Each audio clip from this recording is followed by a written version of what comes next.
Jesus, glória a Deus. Hebreus capítulo 4.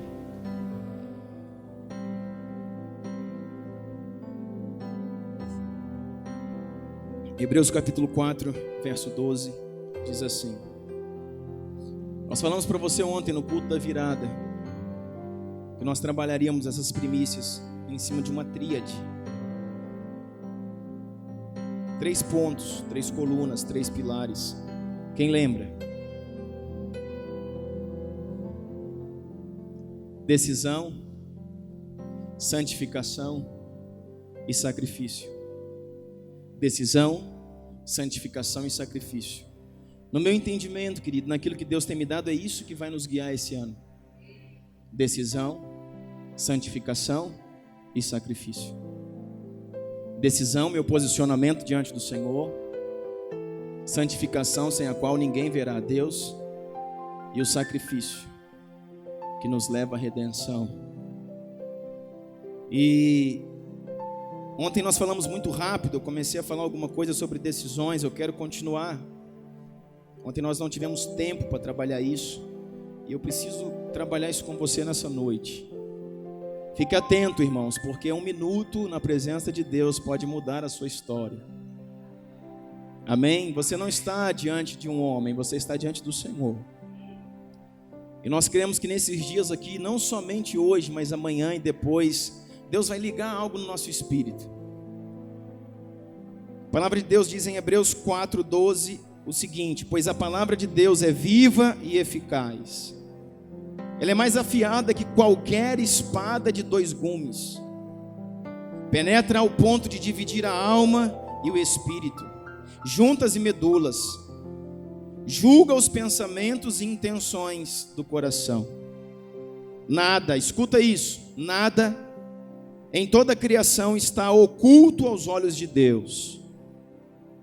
Tudo está descoberto e exposto diante dos olhos daquele a quem havemos de prestar contas. Portanto, visto que temos um grande sumo sacerdote que adentrou os céus, Jesus, o Filho de Deus, apeguemo-nos com toda a firmeza à fé que professamos, pois não temos um sumo sacerdote que não possa compadecer-se das nossas fraquezas, mas sim alguém que, como nós, passou por todo tipo de tentação, porém sem pecados. Pois não temos um sumo sacerdote que não possa compadecer-se das nossas fraquezas, mas sim alguém que, como nós, passou por todo tipo de tentação, porém não pecou. Olha o verso 16. Assim, sendo, aproximemo-nos do trono da graça, com toda confiança, a fim de que recebamos misericórdia e encontramos graça que nos ajude nos momentos de necessidade. Amém? Amém, querido? Eu dizia ontem aqui nessa casa que se a gente for qualificar a palavra, que tipo de escrita é isso aqui?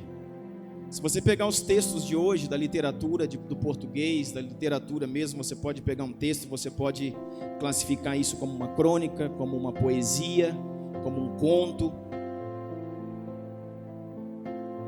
Mas a palavra de Deus, querida, ela não é poesia, ela não é conto, ela não é crônica, ela é uma espada afiada de 2 gumes.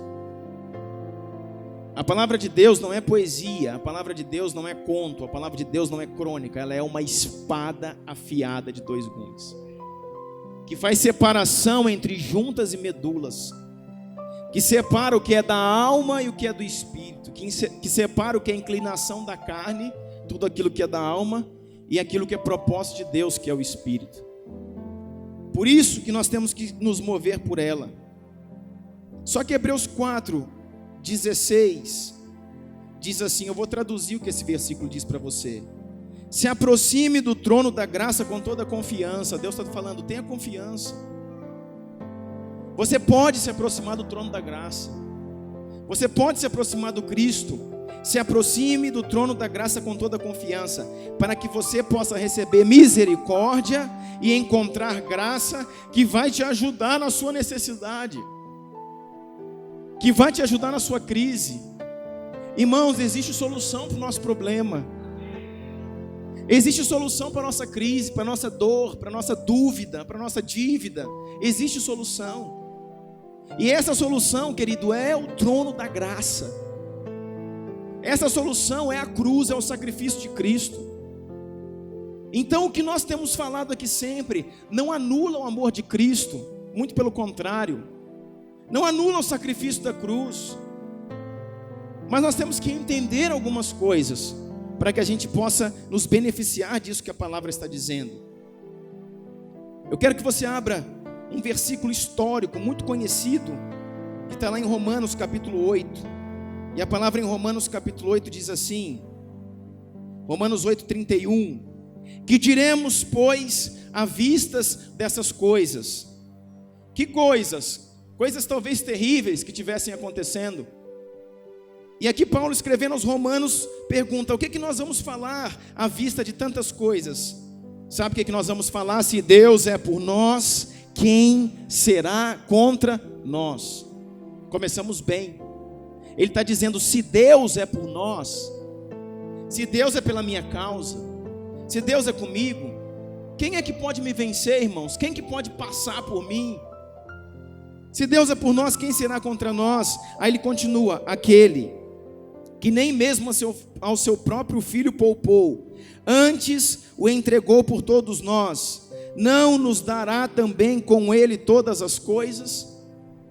E são esses versículos que nos levam a entender que nós somos dignos de receber algo do Senhor, que Deus é galardoador, Deus gosta de dar, Deus gosta de abençoar, Deus é abençoador.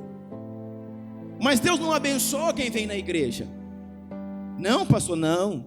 Deus não abençoa quem carrega uma Bíblia. Ah, não, não. Deus não abençoa quem virou crente. Ah, não, não. Deus abençoa aquele que está nele. E aí que nós temos um imenso problema. Como eu faço para estar nele? A Bíblia diz aqui, eu vou repetir para você, Romanos 8:32. Aquele que nem mesmo o seu próprio filho poupou, está falando de Cristo. Antes, esse Deus não vai, antes entregou por todos nós, como Deus não nos dará também com ele todas as coisas? Diga assim: Deus nos dará com ele todas as coisas. Então, a ênfase desse versículo está no com ele. Porque sem ele, Deus não vai dar nada para nós. Porque sem ele, não há conquista. Sem ele, não há vitória. Sem ele, não há bênção. Sem ele, não tem ano novo. Sem ele, não muda as finanças. Sem ele, não cura a enfermidade. Sem ele, não há vida. Sem ele, não há paz. Sem ele, não há casamento de sucesso, de êxito. Sem ele, não há filho bem cuidado. Sem ele. A Bíblia está dizendo, o apóstolo Paulo escrevendo aí aos Romanos: aquele que não poupou nem seu filho Jesus, falando de Deus Pai, não nos dará também todas as coisas? A gente muitas vezes fala isso. Se ele deu Jesus por mim e pela sua causa, se ele matou na cruz o seu próprio filho, aí pergunta: não nos dará com ele todas as coisas? Então, para que eu seja digno de ter todas as coisas, Mateus, eu preciso estar nele. Assim sereis meus discípulos, quando fizerdes o que eu vos mando. Então não adianta virar crente. Ah, eu sou crente. Não adianta vir na igreja. Não adianta ter coleção de Bíblia. Não adianta fazer curso de teologia. Adianta fazer o que eu vos mando. E isso parece muito simples, querido, mas é o que vai nortear o nosso ano. É o que vai nos conduzir. Por quê? Porque esta é a geração. Nós estamos numa geração, querido, que nunca se quebrou tantos princípios, que nunca se quebrou tanta aliança com o reino dos céus, Nós estamos numa geração que anda como quer, que faz o que quer. As igrejas estão cheias de pessoas vazias. As igrejas estão cheias de pessoas religiosas. As igrejas estão cheias de pessoas correndo atrás de coisas, mas não estão nele. Por isso que as igrejas estão cheias de pessoas doentes. As igrejas estão cheias de pessoas em crise financeira.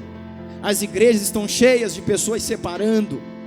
As igrejas estão cheias de famílias que perdendo os seus filhos, porque não estão nele. Você está me entendendo? Olha outro texto muito forte que fala de bênção. Por quê? Porque o nosso Deus é um Deus galardoador, Ele é abençoador.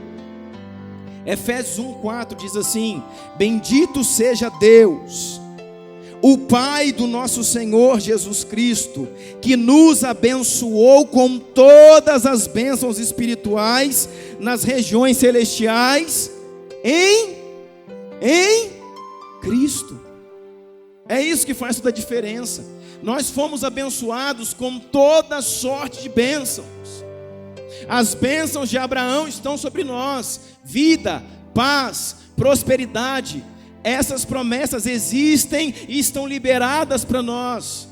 Você está entendendo? Se eu fosse você, eu tinha dito amém, eu quero. Vem para mim, eu recebo. Essas promessas estão liberadas: paz, vida, prosperidade. Isso tudo está liberado para nós, isso tudo existe. A igreja caminha em dois extremos. Tem um extremo lá que só fala de bênção, de riqueza, que tudo Deus vai dar, que tudo Deus vai fazer. É mentira. O outro extremo aqui diz que Deus não dá nada, que Deus não faz nada, que não acontece mais nada. Também é mentira.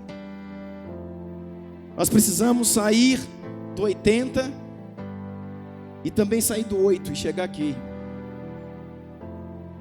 A Bíblia diz que tem sim. Efésios 1:4: bendito seja Deus e Pai, o nosso Senhor Jesus Cristo, que nos abençoou com todas as bênçãos espirituais nas regiões celestiais em Cristo Jesus.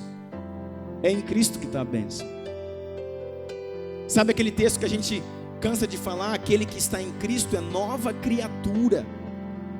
As coisas velhas ficaram para trás, já passaram, eis que tudo se fez novo. Aí nós pensamos que estamos na igreja, então somos novas criaturas. Viramos crente, somos nova criatura. Aceitamos a Jesus, sou nova criatura. Não, ele não diz que é quando você aceita Jesus.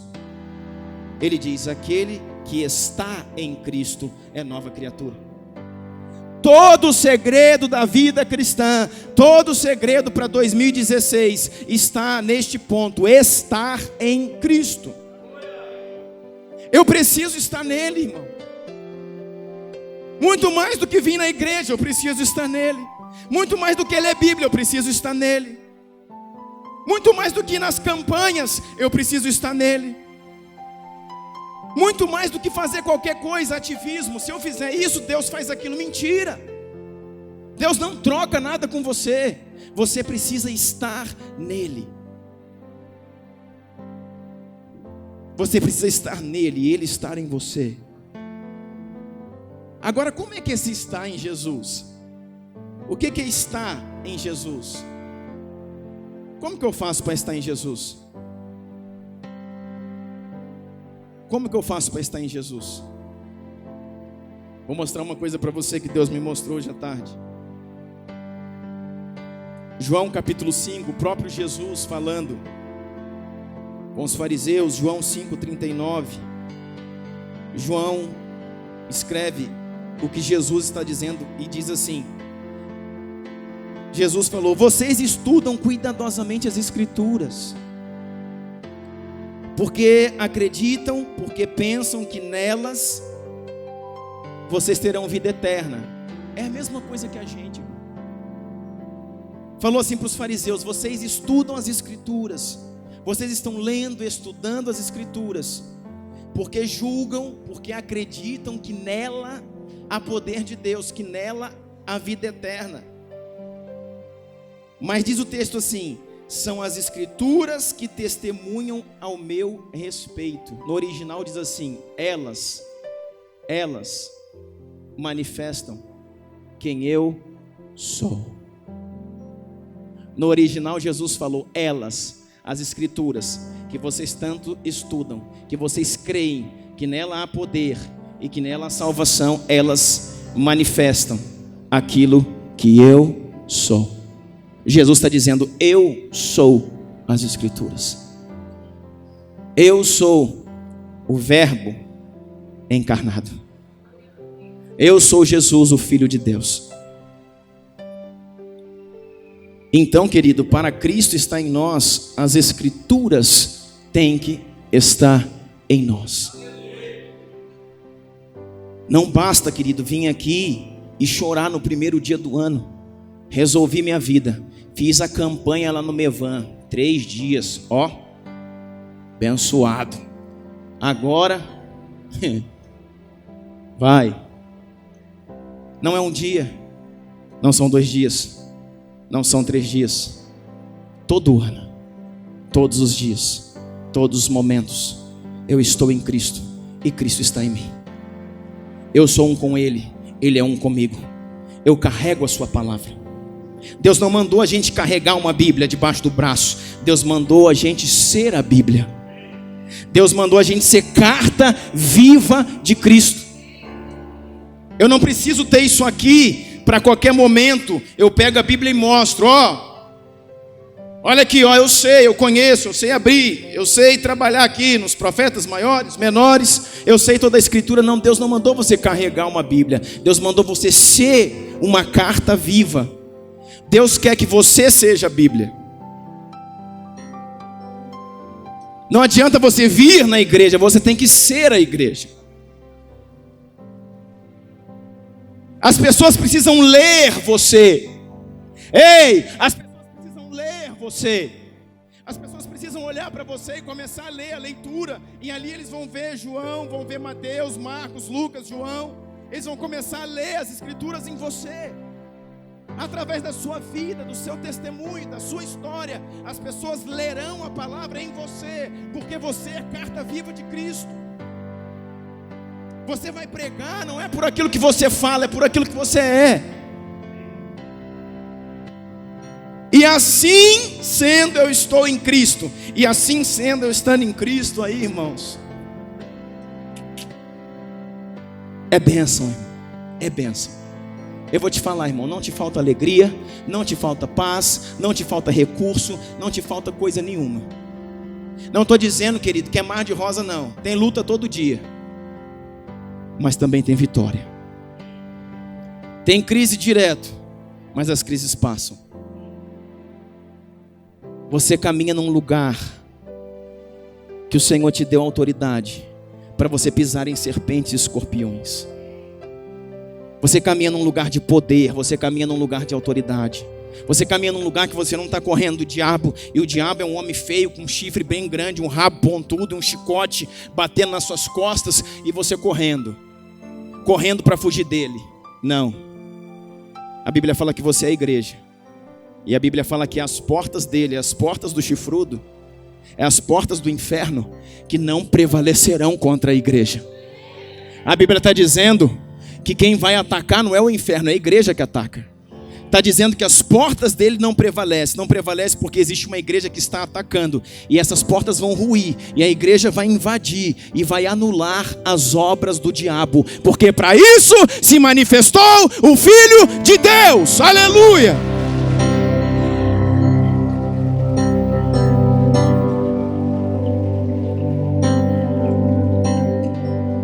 Agora, querido, tudo está na decisão. Me dá um pouco mais de retorno aqui. Você está pegando meu retorno, cara.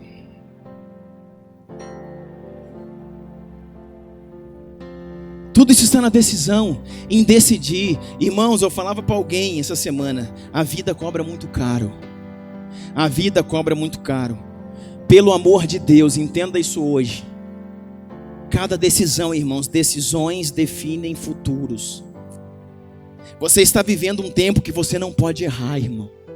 Você está vivendo um tempo, querido, que as decisões vêm diante de você e você tem que ter sabedoria, você tem que ter discernimento, você tem que ter clareza em Deus para decidir corretamente. Para decidir corretamente. Querido, não saia mudando aí de cidade de qualquer jeito, não saia mudando de emprego de qualquer jeito, não saia casando de qualquer jeito, pelo amor de Deus. Não saia saindo de igreja de qualquer jeito. Preste atenção naquilo que você está fazendo, porque decisões que você toma hoje definem o seu futuro amanhã. Eu quero dizer para você, querido, até se eu vou na igreja hoje ou não vou, é só um culto. Não é só um culto, porque 1 minuto na presença de Deus pode mudar a sua história. Um dia, um dos discípulos, chamado Tomé, Jesus morreu, mas Jesus deixou uma palavra: eu vou, mas eu volto. Eu vou me manifestar, eu vou ressuscitar, o 3º dia eu estou de volta. Mas esses homens não criam, não acreditavam, como muitas vezes nós não acreditamos. Vivemos um evangelho parcial. Até certo ponto eu acredito, aqui está meio complicado. Não, irmãos, ou eu tenho a palavra toda, ou eu não tenho nada da palavra. Então ele falou, com 3 dias eu estou de volta. Então, os discípulos estão ali, Tomé ficou meio magoado, ficou meio ferido, ficou com um semblante pesado. Aí diz que teve a reunião, teve o culto, glória a Deus, teve a primícia, estava começando o ano. Ele não foi na reunião, e foi exatamente nessa reunião que Jesus apareceu no meio dos discípulos. Jesus entrou, portas fechadas, paredes fechadas, Jesus atravessa o meio das paredes, Pai seja convosco, e todo mundo falou, o homem chegou. O nosso super-herói voltou, ele está aí. E Tomé não estava lá, porque faltou um culto. Talvez seja no culto que você falta, irmãos, é que Jesus manifesta a sua glória de uma forma tão intensa, como você nunca viu. Aí as pessoas chegam para você, cara, você perdeu. Conversa só. Falaram para Tomé, ele apareceu, ele voltou, ele ressuscitou, ele vive. Tomé falou, mentira. Eu só creio se eu tocar nas suas mãos, se eu tocar no seu lado. E por causa dele, irmãos, Jesus veio de novo e falou, matador de culto, eu estou aqui. Estou aqui, matador de culto. É na minha mão que você quer tocar? Pois toque agora, é no meu lado, está aqui. Toque. E ele tocou, e ele se prostrou, e ele adorou. E ele creu que Jesus havia ressuscitado. E o Senhor falou que muito mais bem-aventurados somos nós, porque não vimos, mas nós cremos no Filho de Deus, na sua ressurreição, na sua vida. Mas tudo está em decidir, eu preciso decidir corretamente. O mundo, irmãos, começa pecando, o mundo começa se perdendo com uma decisão errada. A palavra do Senhor fala lá em Gênesis, para um cabeçudo chamado Adão, e o Senhor fala assim para ele, Gênesis, capítulo 2, verso 16, ordenou o Senhor Deus ao homem, dizendo, de todas as árvores do jardim, pode comer todas. Pensa num jardim lindo, pensa num jardim florido, pensa num jardim frutífero. De todas as árvores do jardim comerás livremente de todas elas, mas, porém, da árvore do conhecimento do bem e do mal, somente esta, apenas esta, dela não comerás, porque no dia em que dela comer, certamente tu morrerás. Palavra do Senhor. E o que o cabeçudo fez?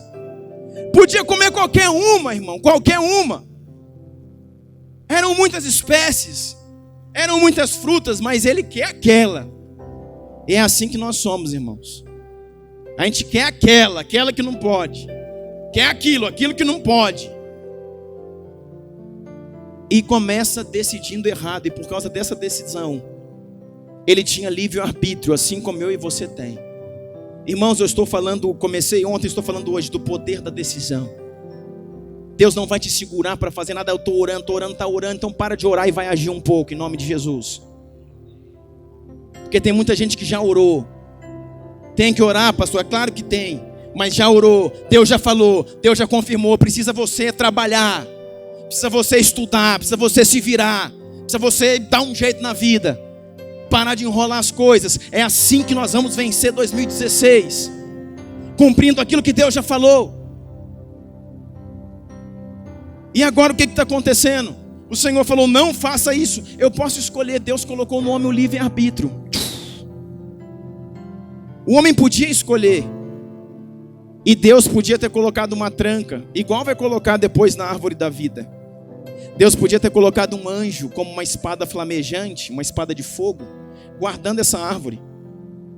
Mas Deus não fez isso. Deus falou, deixa ele. Se ele quiser comer, ele vai comer. Assim Deus fala para você, deixa ele. Se ele quiser pecar, ele vai pecar.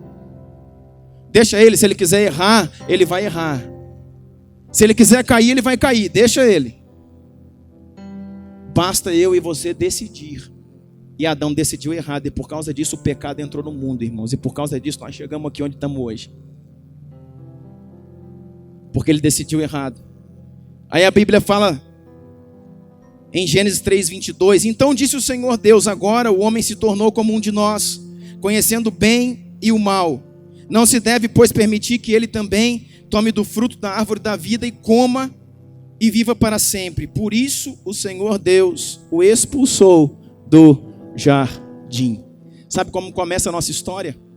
Sendo expulsos de um ambiente de glória. Por quê? Simplesmente porque decidimos da forma errada. Você quer ter uma relação sexual com a sua namorada? Decida, está na sua mão. E você fez a pior burrice da sua vida. Você fez a maior lambança da sua história. Foi bom demais, eu vou fazer de novo. Vai fazer de novo e vai fazer outra burrice. E vai acumulando burrice sobre burrice. Consequência sobre consequência. Pecado sobre pecado. E aquilo que Deus escreveu para você está sendo cada vez mais limitado. Ah, mas Deus me perdoa. Eu quero conversar com você que pensa assim. Porque eu quero dizer para você que Deus te perdoa. Mas a consequência sempre estará sobre a sua vida. Isso é chamado de âncoras de iniquidade.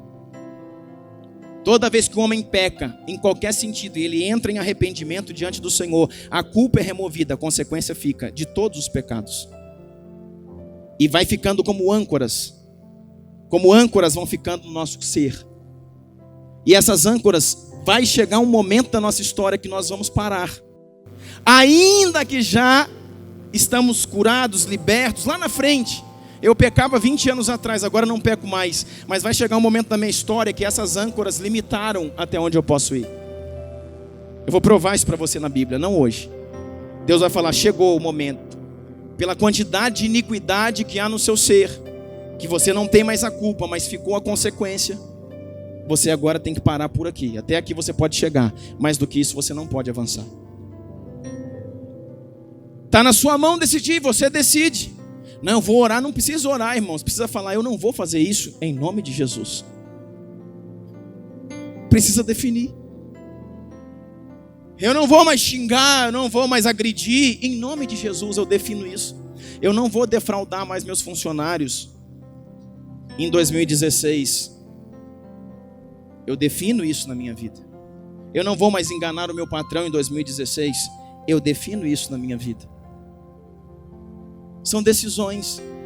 Assim começa a nossa história. Um homem decidindo errado.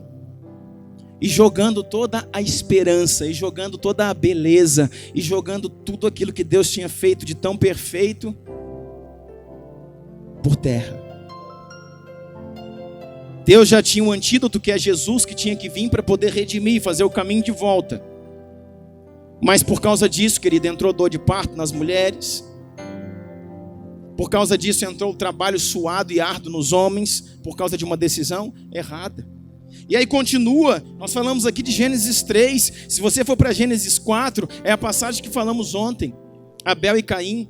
Você vê dois filhos, criados pelos mesmos pais, debaixo de um mesmo ensino. Só que na hora de cumprir as leis, um faz o certo, o outro faz o errado. E aí então o Senhor vem, aprova o que está certo, rejeita o que está errado. Aquele que está errado, ira ao seu semblante. E o Senhor vem e pergunta para ele, você está, sabe, Gênesis 4, Caim e Abel. O Senhor pergunta para ele, por que teu semblante está caído desse jeito? Por que tu andas tão irado? Irmãos, quantos homens de Deus irados?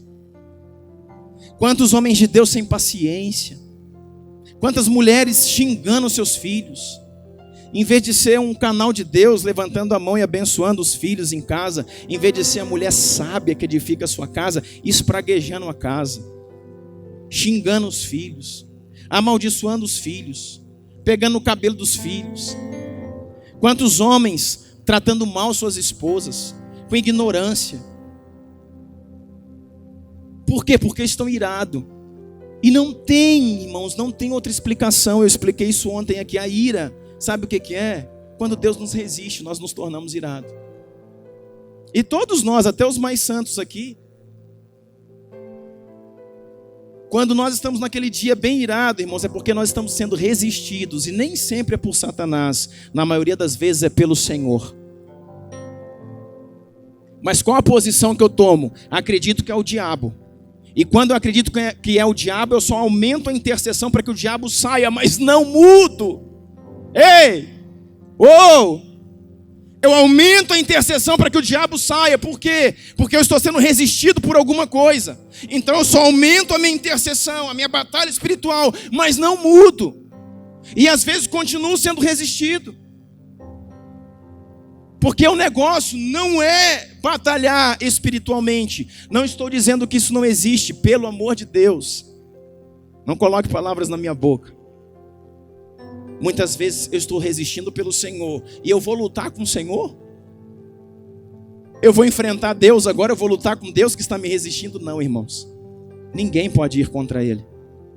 Você tem que apenas mudar. Você tem que apenas fazer a coisa certa do jeito certo. Era isso que ele falou para Caim. Se você fizer a coisa certa do jeito certo, ô Caim, meu lindo, meu filho, não é certo que você vai ser aceito também? E Caim falou, é verdade. Então, meu filho, vamos, está nas tuas mãos, é tua decisão. Porque o pecado está batendo na tua porta. E não sou eu, é você que tem que dominá-lo. Através de quê? Da decisão correta. Sabe o que acontece? Esse homem vai e se conserta, né? Não, esse homem não se conserta. E por causa de uma decisão errada, de quebrar um princípio de Deus, entra o primeiro homicídio descrito na palavra. Ele vai matar o irmão. Sabe por que nós vemos isso tudo aí? Por causa que alguém um dia, que tinha Deus como Senhor, decidiu errado. Então, irmãos, não tem, olha aqui para mim, não tenha só dessa vez. Não tenha só, é só mais uma vez que eu vou sonegar aqui. É só mais uma vez que eu vou deitar com a minha namorada. É só mais uma vez que eu vou trair minha esposa. É só mais uma vez que eu vou deixar. Eu estou falando só coisa cabeluda, né, irmãos? Mas não tem isso, é só mais uma vez que eu vou matar as primícias. É só mais uma vez que eu não vou passar nada de culto das pés do Senhor, nada, isso não vira nada. Eu vou reunir com meus familiares lá, que estão tomando uma cachaça, eu fico junto lá e de lá mesmo eu levanto a mão para o céu. Negocio os meus princípios. É só mais essa vez. Pequenas decisões geram grandes consequências. Você sabe que o povo de Deus ficou escravo 400 anos. Você sabe que a igreja, você sabe que Israel ficou cativo no Egito. 400 anos, alguns dizem que foi 430. Ficou cativo, virou escravo 400 anos. Por quê? Por causa de uma decisão errada. De quem? Do pai. As suas decisões erradas estão aprisionando os seus filhos. As minhas decisões erradas vão aprisionar os meus filhos no Egito. Vão fazer deles escravos na mão de Faraó. Faraó é a figura de Satanás. Vão fazer deles carregadores de tijolos, amassadores de barro, bebedores da água do Nilo. Era assim que aquele povo vivia. Quando eles estão ali 400 anos no Egito, não é por uma falha do povo, não é pelo pecado do povo, é pelo pecado de um único homem chamado Abraão, o pai da fé. É o pai, ele é o pai. O Senhor falou para ele, lá em Gênesis 12, depois você consulta lá, Gênesis 12, de 1 a 4, o Senhor diz: sai da tua terra, da tua parentela e vai para o lugar que eu te mostrarei. Primeira coisa, ele tinha que decidir. Eu vou, eu fico. Abraão já era velho. E o Senhor falou: sai da tua terra, sai do meio dos teus parentes, deixa a tua família. Deus queria tirar ele do meio da família. Não me pergunta por quê, mas Deus queria. A família dele era idólatra, estava contaminando o seu chamado. E Deus queria tirar ele dali. Sai da tua terra, da tua parentela, do meio da tua família e vai para o lugar que eu vou te mostrar. Primeira coisa, ele tem que decidir: eu vou ou eu fico? Ele foi ou ele ficou? Ele foi. Então ele começou acertando parcialmente. Por quê? Porque ele levou consigo o seu sobrinho Ló. Deus falou para ele: sai do meio da tua parentela. Eu quero que você deixe a sua família. Esse é o projeto agora, o momento. Você pode levar sua esposa, seus filhos. Essa é a família para Deus, amém? Leve seus filhos, leve sua esposa, mas deixe os seus parentes. E diz aí que ele saiu, mas consigo levou a Ló. E Ló foi uma pedra de tropeço no seu sapato, até o dia que ele falou: filhão, pega para a direita que eu pego para a esquerda. Ou se você quiser, eu também posso descer para a esquerda, você pega para a direita. Mas não dá certo caminhar junto. Por quê? Porque desde o início começou errado. Deus falou: faz uma coisa, eu fiz outra. Então já começou errado. Eu quero te falar, meia obediência é desobediência. Você fez o que eu te falei? Parcialmente. Então desobedeceu, não fez. É assim que funciona, irmão. Aí ele traz o seu sobrinho Ló. E quando Deus fala: vai para a terra que te mostrarei. Sabe que terra que era essa, irmãos? Canaã. Sabe aquela terra dos heteus, dos jebuseus, dos amorreus? Aquela terra era Canaã. Que o povo vai voltar depois, lá na frente, aquela terra era Canaã. Abraão já foi para lá. Mas quando Abraão chega em Canaã, que Deus falou para ele, era essa terra que Deus mostrou para ele, a fome na terra. Mas Deus falou para ele que era para ele ficar nessa terra, mas ele decide descer para o Egito. E quando ele decide descer para o Egito, por quê? Tem fome na terra. Deixa eu falar uma coisa para você. 2016 só será para você um novo ano se você entender que crise não é motivo para desobediência. 2016 só será um novo ano para você se você entender que crise, dificuldade não é motivo para desobedecer a Deus. Que perseguição não é motivo para desobedecer a Deus. Que picuinhas não são motivos para desobedecer a Deus. 2016 só será diferente se eu entender que aconteça o que acontecer, eu preciso decidir corretamente. Ele vai lá e desce para o Egito. Quando ele chega no Egito, o que ele faz? Ele mente. Ele diz que Sara, que era sua esposa, é sua irmã. E quando ele mente, irmãos, Deus fica furioso. Sabe por que Deus ficou mais furioso ainda? Não é pela mentira. Quem sabe? Sabe o que enfureceu o coração do Senhor quando Abraão desce para o Egito? Quem sabe? É porque ali no Egito ele vai receber de presente o caminho da guerra. Ali no Egito, por ter decidido errado, Abraão vai receber de presente o caminho da guerra. Vai receber de presente aquilo que sustenta as guerras que nós estamos vivendo até os dias de hoje. Ali no Egito, aonde Deus não mandou que ele fosse, ele recebe de presente uma escrava chamada Agar. Você sabe, Agar serva de Sara, a escrava egípcia, foi um presente. Foi um presente de Faraó no Egito para Sara. Naquele momento, então, quando ele sai dali, ele não sai somente com a sua esposa Sara, ele sai também com a sua serva Agar. Ele sai dali com o caminho da guerra, o caminho da destruição. Ali, irmãos, ele destruiu a paz de um grande percentual do mundo. Porque por meio dessa Agar, um dia ele ia decidir errado novamente, ia se deitar com ela, porque ele não foi obrigado. Então ele define, não, é só uma idazinha, é só uma noitezinha, é só mais uma vezinha, é só agora. E nesse agora nasce Ismael, que é o pai de todos os muçulmanos, que é o pai do ISIS, que é o pai do Estado Islâmico, que é o pai das bombas, que é o pai do terrorismo. Um deslize atormenta nações, nações, nações e nações. Porque Deus te chamou para decidir corretamente. É só uma vezinha, vai lá, irmão, uma vezinha, você vai destruir a sua vida. É só mais uma vez que eu vou subir diante do Senhor e vou ministrar em pecado, mas eu vou me arrepender de novo. Cuidado, irmão, pode ser que você não desça daqui.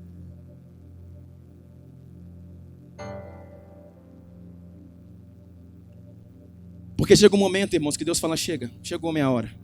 Eu preciso estabelecer o juízo. E a Bíblia fala, está escrito aqui, olha, eu vou mostrar para você. E a Bíblia fala, em Gênesis 15, olha o que Deus vai falar para Abraão, Gênesis 15, 13, eu preciso que você abra aí. Gênesis 15, 13. Então o Senhor lhe disse, saiba que seus descendentes serão estrangeiros numa terra que não lhes pertencerá. Aqui, olha só que tremendo, irmãos. Tem gente que não acredita em profecia. No último café com pastores, nós falamos a respeito de Oséias 2. Um texto muito pontual para a igreja de hoje. E tem gente, a profecia, irmãos, Isaías escreveu com perfeição a vida de Cristo. Escreveu com perfeição, sem botar e nem pôr. Sem colocar e nem tirar nada. Isaías escreveu sobre o sacrifício do Cordeiro. Olha o que o Senhor está falando aqui profeticamente e o que vai se cumprir depois. Ele já tinha ido para o Egito, já tinha mentido, já tinha recebido Agar de presente, já tinha voltado para Canaã, que Deus mandou ele ficar. Aí sabe o que acontece? O Senhor fala, agora que você voltou para o lugar que era aonde você não deveria ter saído, eu vou te falar uma coisa. Então o Senhor disse, saiba que seus descendentes serão estrangeiros numa terra que não lhe pertence. Sabe qual é essa terra? O Egito. Eu não mandei você ir para lá. Você foi. Agora eu quero dizer, você volta para cá, mas um dia seus descendentes passarão 400 anos lá. Olha aqui, querido, veja, olha aqui. Aonde também serão escravizados e oprimidos por 400 anos. Está escrito. Eles serão escravizados e oprimidos por 400 anos. Mas eu castigarei a nação a quem servirão como escravos. E depois de tudo vão sair de lá com bens. Você, porém, irá em paz aos seus antepassados e será sepultado em boa velhice. Olha o que o Senhor diz, na quarta geração, ou seja, depois dos 400 anos, os seus descendentes voltarão para cá. Você está entendendo isso? Depois de 400 anos, seus descendentes, seus filhos voltarão para cá, para essa terra, Canaã. Porque aqueles que habitam aqui, jebuseus, cananeus e amorreus, eu vou julgar a sua iniquidade. Olha para quem acha que Deus não é misericordioso.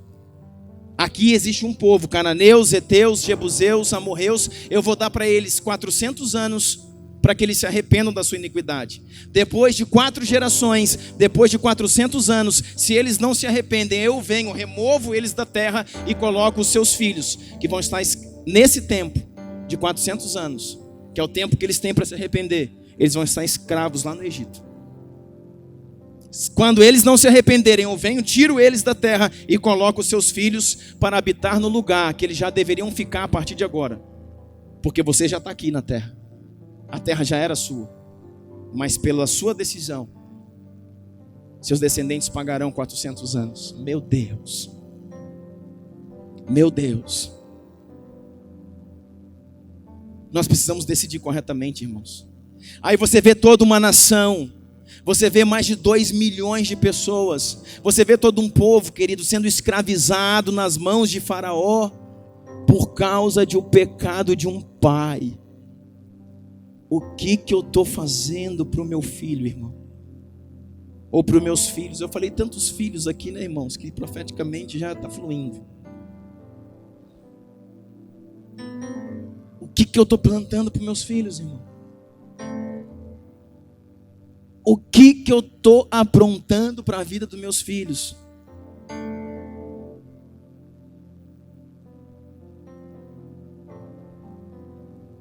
Decisões.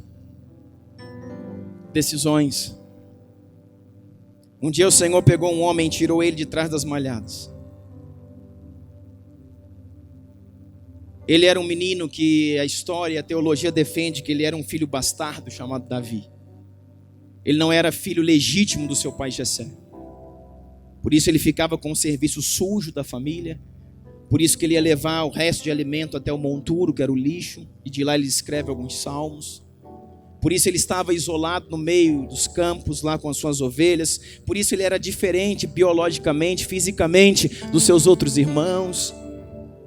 Mas Deus o escolhe, Deus o levanta e Deus o coloca como rei.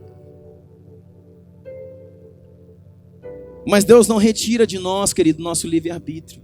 E esse homem que acertou muitas vezes, esse homem que adorou muitas vezes, esse homem que guerreou muitas vezes, esse homem que carregou muitas vitórias, esse homem que carregou muitas conquistas, esse homem amado de Deus, Davi, esse homem chamado homem segundo o coração de Deus, em um dia, em um momento, em uma tarde, num local onde ele não era para estar, num lugar onde ele não era para estar, num horário que ele não era para estar, ele vai a uma janela e vê uma mulher linda, e vê uma mulher formosa se exibindo, e vê uma mulher formosa se banhando, e a sua cobiça, a concupiscência da sua carne falou mais alto do que o seu espírito.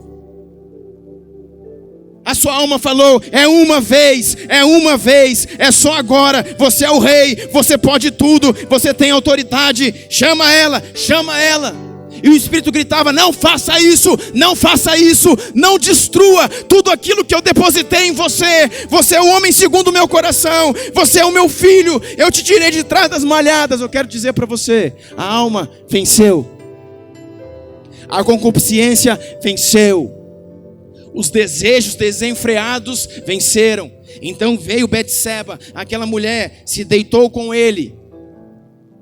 Ele ali prostituiu, ele ali adulterou. Aquela mulher concebeu um filho. Só que ela era a mulher de Urias. Vou te dizer uma coisa, querido. Pouca coisa ruim, podre, joga por terra muita coisa boa. Anos de vida de competência, anos de vida de santidade, anos de vida de retidão, anos de vida sendo exemplo. Um deslize joga você lá na vala comum. Ah, mas o que eu fiz já era. Um deslize, irmãos, joga você lá na vala comum. Mas a Bíblia já explica isso. A palavra de Deus fala de Eclesiastes e fala daquela mosquinha que cai no perfume do perfumista.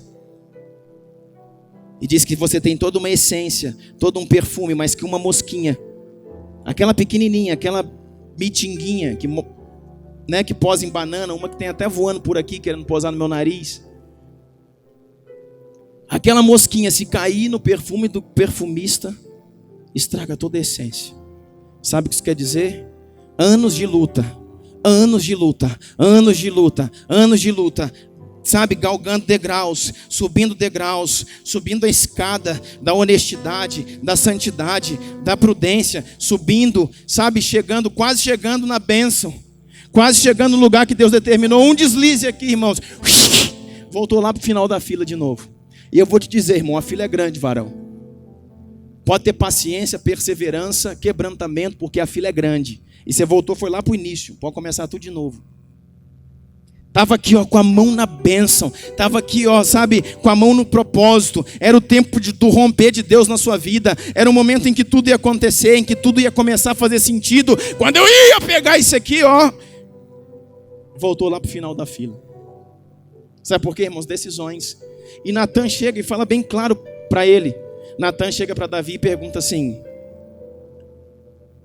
o Senhor te deu o trono.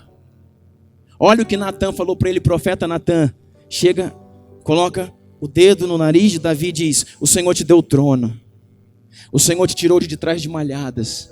O Senhor honrou você e o seu nome e a sua família. O Senhor te deu todas as mulheres de Saul, que era o rei antes dele. Você acha que ele não tinha mulher? Aí ele completa dizendo, a Bíblia diz isso, que Natan fala assim: e vou te dizer mais uma coisa, sem vergonha. Se você quisesse mais alguma, o Senhor havia te dado. Só essa, que era a esposa do seu capitão, você não poderia ter feito isso. Você poderia ter tido qualquer mulher desse reino. Se você tivesse pedido a Deus uma mulher desimpedida, Deus lhe daria. Porque naquele tempo, irmãos, os reis podiam ter várias mulheres. Mas só essa infeliz você não podia tocar. E foi exatamente aquela que você tocou. Agora, Davi se arrepende, cai, chora. Davi ia morrer. Esse era um pecado para aquele que adulterava. Então ele se arrepende, é o que eu falei para você. Quando ele se arrepende, o Senhor vai e perdoa. E fala: não, você não vai morrer. Você está perdoado do seu pecado. Porém, a consequência do pecado é: a espada não se apartará nunca mais da tua casa. Aquilo que você fez oculto, seus filhos farão perante todo Israel. Você deitou com uma mulher que não era tua, seus filhos deitarão com as suas mulheres nos palácios, nos corredores, e todos verão a vergonha que você irá passar. E começou a ter uma conspiração na casa de Davi, filhos se levantando contra a filha. Vai lá um filho de Davi, estupra a filha. Aí o outro vai e mata esse que estuprou. E aí aquele que era o filho de Betseba morre. E vai virando, irmãos, uma canseira. Porque era só uma vezinha. Eu fiz tudo certo até aqui. Eu fui um homem de oração até aqui. Eu fui um homem de honra até aqui. Eu fiz tudo certo até aqui. Até aqui eu fui santo, até aqui eu me guardei, até aqui eu fiz tudo correto, até aqui eu tratei bem meus funcionários, até aqui eu estive debaixo das leis, até aqui eu fui um homem honrado. Mas foi só uma vezinha. Essa vezinha liberou uma espada sobre a vida de Davi. O homem segundo o coração de Deus. Deus cobrou assim. Imagina, irmãos, o que ele pode cobrar de mim e de você. E não pense que eu estou aqui querendo botar medo em você. Não é isso. Eu estou aqui quase que dando um troço para falar para você que você tem que decidir corretamente. Sabe por quê? Porque hoje à noite você vai ter que decidir alguma coisa.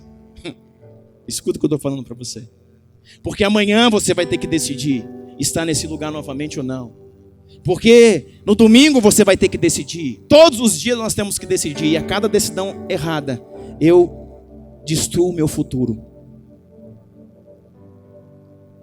Davi era o cara. Foi só uma vezinha. Jogou tudo na lama. A adoração dele não era como antes. A casa dele, irmão, virou, com perdão da palavra, me perdoe, vai ler a Bíblia, eu não estou exagerando, a casa dele virou um inferno. O que ele fez? Uma única vez, o maior adorador das Escrituras tocou numa mulher que não era dele, maculou uma aliança e se lascou. Porque decidiu mal. Ele continuou sendo rei, sim, ele não morreu, Deus perdoou o seu pecado. Mas consequências. Agora eu quero te mostrar um outro homem para você ver o que Deus faz. Isso que eu falei para você da consequência de tudo está em 2 Samuel, capítulo 12, do verso 8 a 10.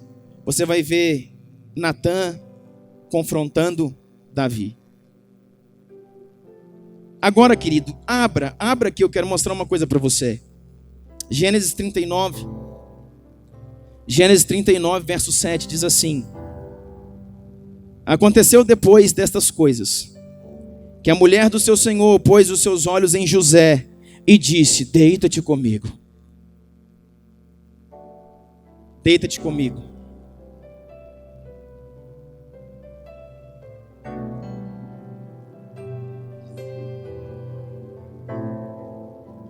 Gênesis 39, 7. José está no Egito. Ele é um servo na casa de Faraó. Na casa de Potifar, ele é apenas um serviçal. E diz assim: aconteceu depois dessas coisas que a mulher do seu senhor pôs os seus olhos. Ela cobiçou, ela sensualizou, ela se exibiu para José e disse: vem cá, José, não tem ninguém em casa, deita-te comigo. E José falou: o quê? Deita-te comigo? Que conversa é essa, mulher? Maluca. Olha aqui o que está dizendo. Porém, ele recusou e disse à mulher do seu senhor. A mulher tinha dono. Disse à mulher do seu senhor: eis que o meu senhor, que também é seu marido, não sabe do que há na casa comigo. E entregou em minha mão tudo que tem. Olha aqui, irmãos, como é que o marido conhecia a mulher. Ou desconfiava. O teu marido, que é o meu senhor, me entregou tudo nessa casa. E diz que eu posso fazer tudo, só que ele só me deu uma ressalva: não toque na minha mulher. Abre seu olho, marido. Abre seu olho, esposa. Cuida daquilo que Deus está te dando. E olha o que diz a Bíblia. Porém, ele recusou. Disse a mulher do seu senhor: eis que o meu senhor não sabe do que há nada na casa comigo, e entregou em minhas mãos tudo que tem. Ninguém é maior do que eu nesta casa, e nenhuma coisa me vedou senão a ti, porque tu és sua mulher. Como, pois, faria eu tamanha maldade? Pecaria contra quem que ele pecaria? Está aqui a chave, querido, está aqui a chave. Muitas vezes você deixa de respeitar o seu patrão. Às vezes você deixa de respeitar a sua esposa. Às vezes deixa de respeitar o pastor. Às vezes deixa de respeitar quem quer que seja. Mas se você pensar em não desrespeitar a Deus, você passa a respeitar todos aqueles que estão ao seu redor. Porque é nele que eu tenho que pensar. Eu penso no meu filho lindo, amo, apaixonado. Eu penso na minha esposa, mas antes de tudo eu penso no Senhor. Como eu faria isso contra o meu Deus? Como que eu vou trair a minha esposa? Eu preciso antes trair o meu Senhor. E eu não vou trair o meu Senhor. Eu não vou trair o meu Senhor.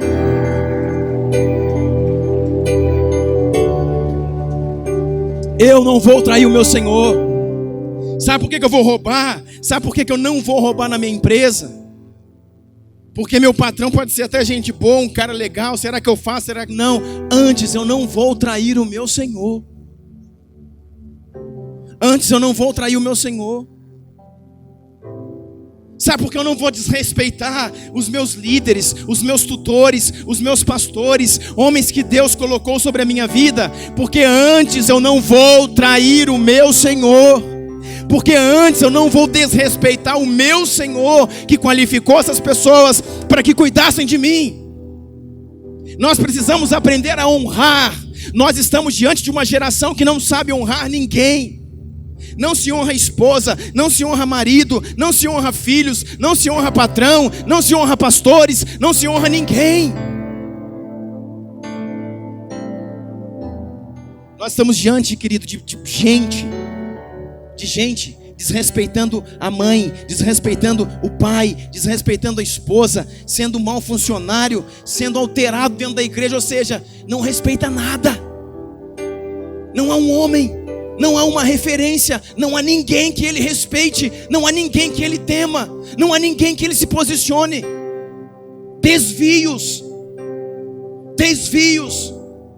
espirituais, desvios de caráter, desvios na alma. Nós precisamos voltar ao centro. Nós precisamos voltar aos princípios. Deus é um Deus de honra e nos chama para expressar honra diante dele. Aleluia. E esse José falou: o quê? Maluca, sai daqui. Ou você acha que ela chegou só a vem cá, irmãos? Para mim essa mulher já estava nua, seminua. Essa mulher encurralou esse homem num quarto e falou: vem aqui. Era só uma vezinha. E ele falou: não farei isso contra o meu Senhor. E ele sumiu de lá. Diz, irmãos, que ele saiu com tamanha violência que a mulher tentou segurar ele e as vestes dele ficou na mão dela, rasgou as suas vestes. Ele teve um embate. Ele teve que brigar com essa mulher, você está entendendo? A mulher agarrou ele, irmão. Ele teve que bater na mulher, falar: sai daqui, pomba gira, coisa feia, some. E ó, sumiu. E eu não sei, irmão, se ele não teve desejos, mas os seus desejos não foram capazes de superar o seu Senhor. Talvez ele tenha chegado num lugar lá, tomado um banho frio, gritado, desesperado, tô doido para pegar essa mulher.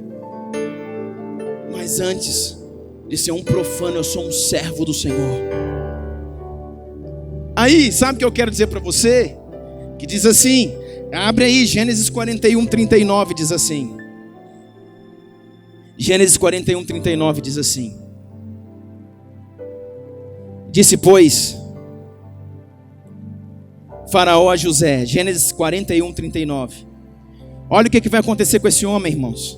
Lembra daquela consequência do pecado de Davi, porque escolheu errado.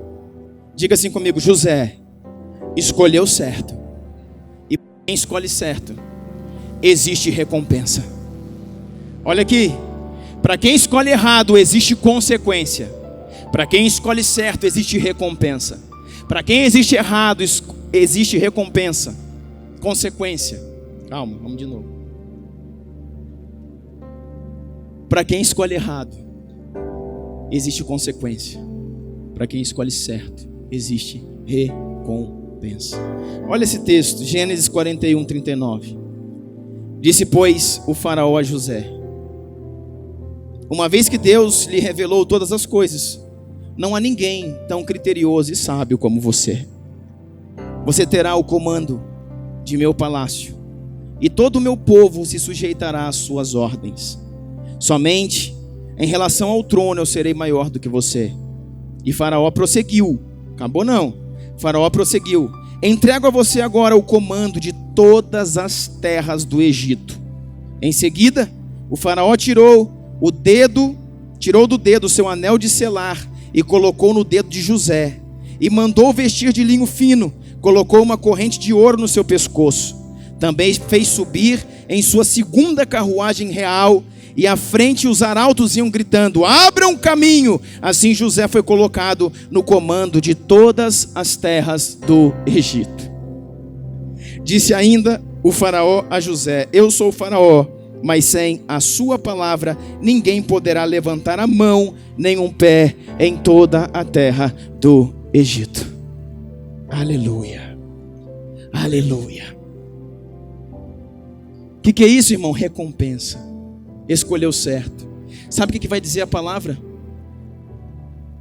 Passado algum tempo também ele tem uma esposa. Ele tem uma mulher que ele gostava, o Senhor dá a ele, e ele tem 2 filhos. E ele coloca o nome dos filhos. Quem sabe? Efraim e Manassés. Que quer dizer esquecimento. Porque na terra do Egito Deus fez eu esquecer todo o meu sofrimento. E Manassés, porque na terra do Egito Deus me prosperou acima de todos os homens.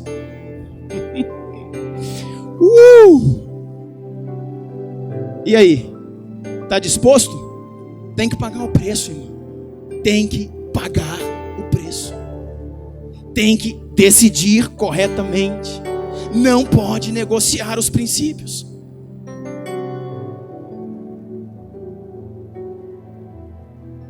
Vamos acabar.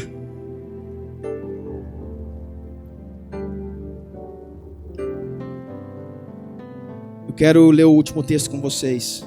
Isso é importante, irmãos.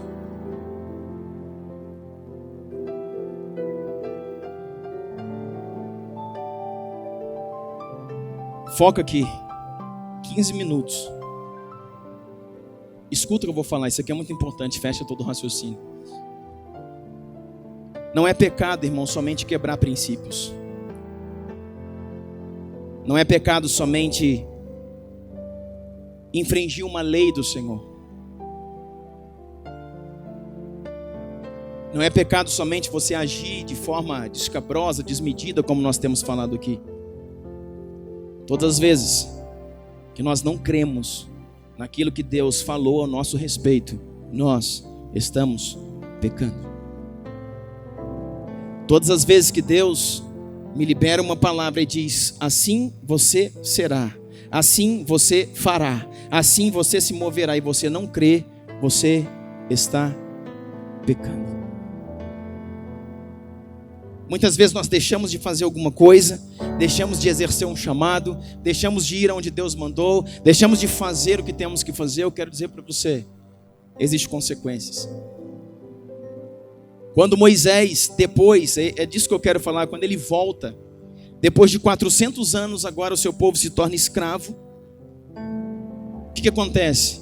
Eles são liberados e eles vão pelo deserto até chegar na terra de Canaã. E ali em Cádiz Barneia, diga comigo, Cádiz Barneia. Cádiz Barneia era um oásis, um lugar que ficava nas fronteiras da terra de Canaã, próximo ali ao Jordão, onde eles atravessariam o Jordão e entrariam na terra que mana leite e mel. Em Cádiz Barneia foram enviados 12 espias. Quando eles retornam, escuta isso. Quando eles retornam, eles trazem informações sobre a terra. E 10 deles estão inflamando todo o povo, dizendo: a terra é excelente, não tem terra melhor, porém vai ver o tamanho dos homens que estão lá dentro. É assim que eu e você pensamos? Agora 2, Josué e Caleb diz assim: a terra é excelente. Os homens que estão lá dentro também é barra pesada. Só que o Senhor já nos deu essa terra por herança. Lembra quando eu estava viajando, eu mandei um áudio aqui para a igreja, um vídeo falando sobre isso, falando como é a nossa visão, como eu vou entrar em 2016, que tipo que é a minha visão. Quando 12 espias voltam de espiar toda a terra prometida, eles passaram pelas muralhas de Jericó, foram à terra e voltaram. A Bíblia diz, em Números 13, 33, depois você confere, que 10 desses homens falaram assim: a terra é excelente, porém, diante dos moradores que ali habitam, nós somos como gafanhotos. Nós somos como gafanhoto, como grilo. A minha pergunta é para você que rompe 2016, qual é a sua autoimagem? O que você é capaz de fazer nas mãos do Senhor? Irmãos, para de ser caranguejo, para de ser siri. Deus não te chamou para ser siri. Aqueles bichos assim, ó, e vai só andando para trás, e que tem umas garras em cima, e qualquer lugar que você toca, ele dá uma pinçada. Deus te chamou para ser leão. Deus te chamou para ser gadita. Deus te chamou para ser conquistador. E talvez você esteja aí falando: ah, é mesmo, eu já ouvi isso. Muda! Em nome de Jesus, muda! Comece amanhã: eu vou vencer esse ano. Eu vou passar por cima do que tiver que passar, porque eu vou em nome de Jesus. Muda! Conquista! Não há dificuldades para um homem que está em Deus, que está em Deus.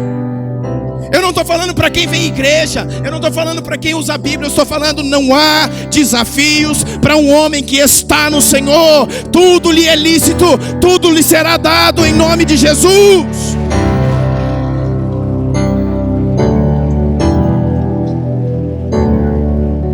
Qual é a sua visão? O que é que você consegue ver? Sabe, irmão, eu estou vendo. Eu estou vendo a gente crescendo, eu estou vendo a gente construindo, eu estou vendo a gente rompendo, eu estou vendo cada café de pastores, homens vindo de todo o Brasil aqui, para que possamos estar juntos, compartilhando as coisas do reino. Sabe, 10 desses espias falaram: olha, a terra eu nunca vi melhor, porém a gente não tem como entrar lá. Essa é a visão da maioria dos homens que eu converso, da maioria dos jovens. Eu até que queria, mas eu não posso. Eu até que ia, mas não vai dar certo. Eu até que ia fazer isso, mas não teve como. Muda. Você tem como sim. Você pode fazer sim. Deus é por você sim.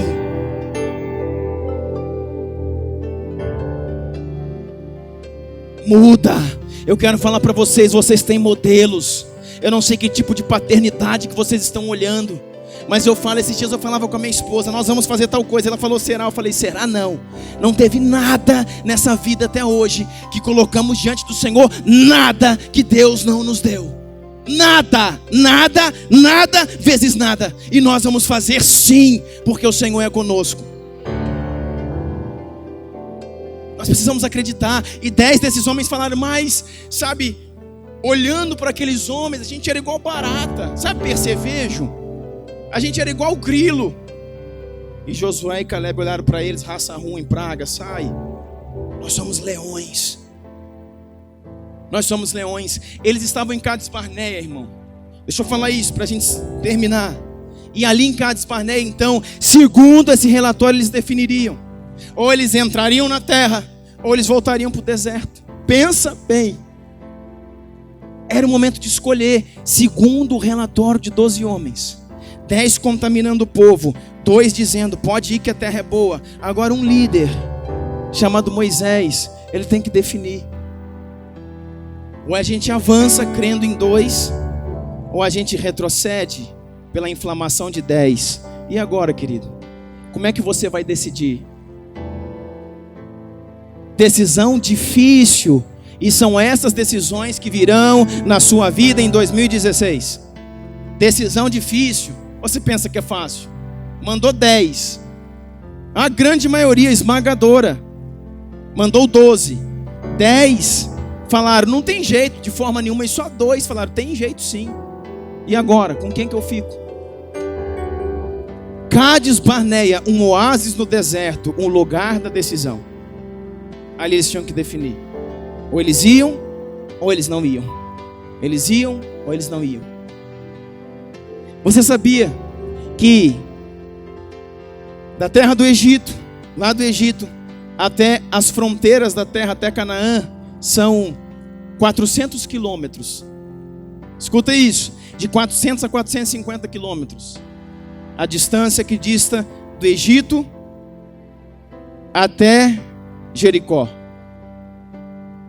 Se você pegar isso e definir que em 400 quilômetros, se eles fossem andar 10 quilômetros por dia, que é muito pouco, um homem tranquilamente anda 30 quilômetros, irmão, tranquilamente. Andando, parando, tranquilo. Se você colocar que eles andariam 10 quilômetros por dia, em quanto tempo eles fariam a viagem?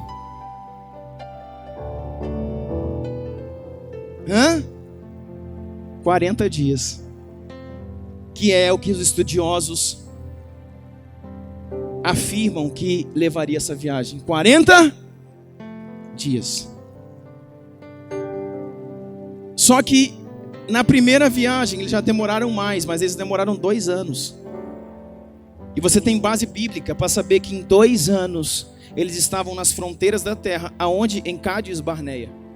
Agora eu preciso decidir. Cades Barneia, irmãos, é meu 2016. Nós vamos acabar aqui. Cades Barneia. Ei, Cades Barneia é o dia 1º de janeiro de 2016. O lugar da decisão. Agora eu tenho aqui 1 milhão de pessoas. Quase 3 milhões. Eu mandei meus espias, são 12, eles já voltaram. 10 disse que nada feito. 2 disse que a gente deve avançar. O que eu decido? O que você vai decidir, irmãos? Você vai decidir avançar e tomar posse daquilo que Deus falou? Ou você vai decidir retroceder porque ficou muito difícil? Por quê?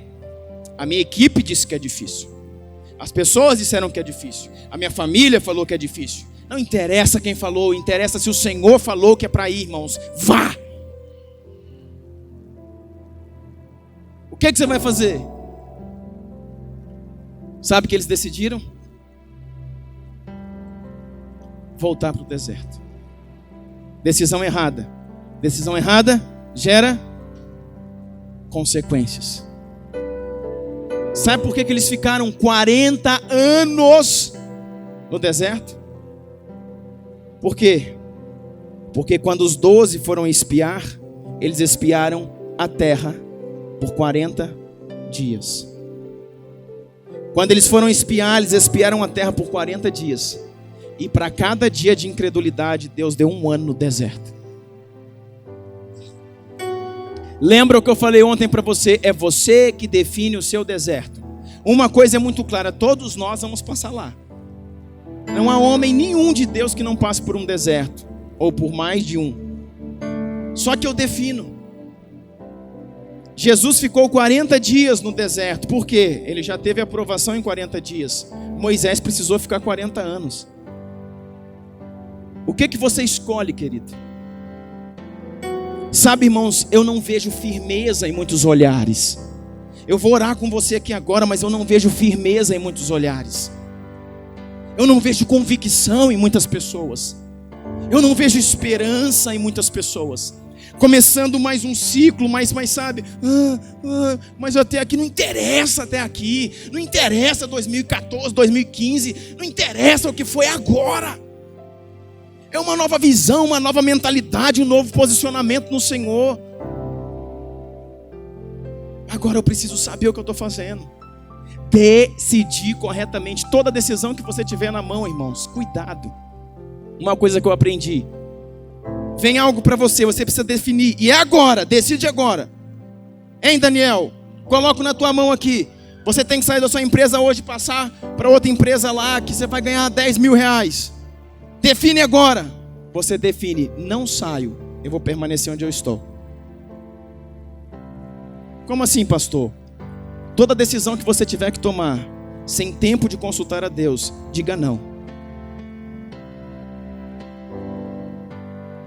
Tudo que você precisar definir na sua vida, se você não tem tempo de consultar ao Senhor e ter a resposta do céu, diga não. Não, mas tem que ser agora, não tem nada para agora.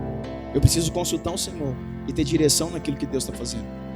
Se Deus falou, irmãos. Agora, se falou, é agora. E se ele, irmãos, tiver 5 minutos para ir no banheiro e tiver a certeza, Deus, o que eu faço? O Espírito Santo falar para ele, é para ir. Pronto, irmão, está feito. Mas eu preciso ter a direção de Deus para aquilo que eu estou fazendo. Esses homens decidiram voltar. E olha aqui, vamos lá. É o texto, esse texto deles que eu quero mostrar para vocês. Números 14, diz a palavra assim. Números 14, 26. Disse mais o Senhor a Moisés e a Arão, quando eles decidiram voltar, olha que Deus vai falar. Até quando esta comunidade ímpia se queixará contra mim, tendo ouvido as queixas desses israelitas murmuradores? Diga-lhes, juro pelo meu nome, diz o Senhor. Olha a gravidade disso, irmão. Olha o que Deus está falando para esse povo. Juro pelo meu nome, diz o Senhor, que farei a vocês tudo o que pediram. Cairão nesse deserto os cadáveres de todos vocês, de 20 anos para cima, que foram contados no recenseamento e que se queixaram contra mim. Nenhum de vocês entrará na terra que com mão levantada jurei dar para a sua habitação, exceto aqueles que decidiram corretamente, exceto Caleb, filho de Jefoné, e Josué, filho de Num. Agora, olha, pula para o 33. Olha aqui, irmãos, escuta que eu vou falar para você. Seus filhos serão pastores aqui durante 40 anos, sofrendo pela infidelidade de vocês. que é que nós estamos fazendo com nossos filhos, querido? O que nós estamos fazendo com nossos filhos? Ainda hoje, querido, eu não sei se esse momento da oração aqui foi o seu primeiro tempo de oração. Hoje é o primeiro dia do ano. Eu já tive meu devocional com Deus. Eu acordei mais tarde, eu almocei, depois eu fui para o jardim da minha casa e falei: Deus, eu te glorifico. Tu és a minha esperança, a minha vida. Eu te dou esse ano, junto com Ele eu te dou o meu coração. Eu te dou os meus dias, eu te dou os meus bens, eu te dou tudo que você precisa de mim. E uma oração eu falei: protege os meus filhos. Aconteça o que acontecer comigo, com a minha esposa, com o meu país, com a minha nação, proteja os meus filhos. Eu não vou errar, irmãos. Eu não vou errar. Não somente por mim, mas pelo Senhor e pela minha geração. Sabe o que diz a Bíblia aqui? Olha aqui que terrível. E eu vou falar aqui, sabe por que a gente tinha que chegar aqui? Porque nós vamos ter que quebrar isso aqui hoje. Você está achando que nós vamos ter que quebrar aqui hoje? Sabe por quê? Porque você está pensando nos seus filhos, mas talvez você aqui seja o filho, no qual alguém, ele que parece casco de jacaré no chão, ela semeou na minha vida e na minha história. A minha mãe, que orou por mim dias e dias da minha infância, semeou na minha história. E eu preciso continuar fazendo isso para os meus filhos, para os meus netos, para os meus bisnetos. Agora você talvez esteja num calabouço, num lugar espiritual onde pais não plantaram, onde pais não geraram, onde pais não moveram. Sabe qual é o nosso problema? Muitos de nós estamos assim, só que não tomamos uma atitude. Nós queremos morrer assim e queremos deixar o mesmo legado para os nossos filhos. Eu tenho visto e cansado de ver pessoas que não se posicionam. Pessoas que estão tendo diante dos seus olhos a palavra liberada, o ensino manifesto. Pessoas que estão diante dos seus olhos tendo referenciais de uma nova paternidade, mas não querem mudar. Querem continuar caminhando debaixo do seu legado, do seu calabouço espiritual, da sua escassez, da sua crise, da sua dificuldade, porque foi isso que semearam para ela. Querem continuar ali e deixarem esse mesmo legado para os seus filhos e filhos dos seus filhos. Quero dizer, irmãos, Cádiz Barnea era o lugar de decidir. E decisão difícil. Tudo indicava aos olhos naturais: nós não podemos entrar na terra. Mas existiu uma palavra: vocês devem entrar na terra. Olha aqui para mim, nós vamos orar agora. E entenda, qual foi o pecado dos espias? Eles beberam lá na terra prometida, eles encheram a cara, embebedaram, foi isso que aconteceu? Qual foi o pecado dos espias? Eles adulteraram na terra prometida, lá eles arrumaram mulheres, eles foram corruptos, eles tomaram de valores que não eram deles. Qual é o problema dos espias? Não creram naquilo que Deus falou a vosso respeito. Está entendendo? Por que nós entramos anos e saímos anos? O pecado não está somente em transgredir a lei. O pecado está em deixar de fazer o que Deus me mandou fazer. O pecado está em não me posicionar. Se Deus fala, você vai ser, não interessa o que você quer, você vai ser. Se Deus falar, você vai ser pastor. Se Deus falar, você vai ser um líder na minha casa, não interessa se você quer ou se você não quer, se você pensa, não interessa, você vai ser. Porque se você não for, endureceste o seu coração à palavra do Senhor, e Deus o resistirá. Nós estamos num lugar, querido, que nós precisamos entender isso. E essas primícias, isso aqui não é culto, isso aqui é consagração do ano, é alinhamento, é palavra de libertação, é palavra de ativação para um novo ano. É palavra de ativação para um novo ano. Eu sei, querido, que tudo aquilo que você faz, cada decisão certa na sua vida, você levanta um memorial para a sua geração. Cada decisão certa na sua vida, você levanta um memorial para os seus filhos, para os seus netos. Eles vão colher tudo isso. Agora, cada decisão errada, eu coloco no meu corpo uma âncora de iniquidade. E eu abro um abismo para minha geração. Eu abro um buraco para que meu filho, daqui a alguns anos, caia lá dentro. Muitos filhos estão sofrendo aquilo que nós plantamos, aquilo que nós fizemos. Ou talvez, como eu disse aqui, você seja o filho que durante toda a sua vida, sua adolescência, sua infância, sua juventude, você só viveu em calabouços. Amargura, tristeza, enfermidade, falta de dinheiro, tristeza, crise no casamento. Sai desse buraco, irmão. Deus não te quer aí não, filho. Deus não te quer aí, sai desse buraco. Fala, se isso eu recebi de lá, daquilo que veio de lá, eu quero acabar com isso hoje. Eu decido, Deus, sair do buraco. Eu decido entrar num ambiente de glória. Eu decido voltar para o Éden, para aquele lugar que Adão cabeçudo me tirou. Eu quero voltar para Ti, Senhor. E eu quero para definir a minha vida nos tempos que aqui ainda eu vou viver, e para deixar caminho aberto para meus filhos, para os meus netos, para que todas as minhas gerações a partir de hoje sejam abençoadas. Você precisa definir, decidir corretamente. Esse povo todo andou 38 anos no deserto, porque a Bíblia fala que eles estavam ali, e quando eles saem dali, eles vão andar 38 anos e vão voltar. Ou seja, se no total eles ficaram 40, em 2 anos eles já estavam lá. Vão voltar a andar mais 38. Deuteronômio diz que depois de 38 anos, eles voltam ao mesmo lugar, Cádiz Barneia. Depois de 38 anos, eles voltam ao mesmo lugar onde eles estavam e disseram, não vamos ouvir a Deus. Ali morre Arão, ali morre Miriam, mais para frente morre Moisés. Aí Deus levanta Josué e fala, agora vocês vão entrar com uma outra geração. Parece crítico, não parece? É. Parece pesado, não parece? É. E eu posso sair daqui falando, uma palavra, dura, longa, eu posso falar, eu quero mudar a minha vida.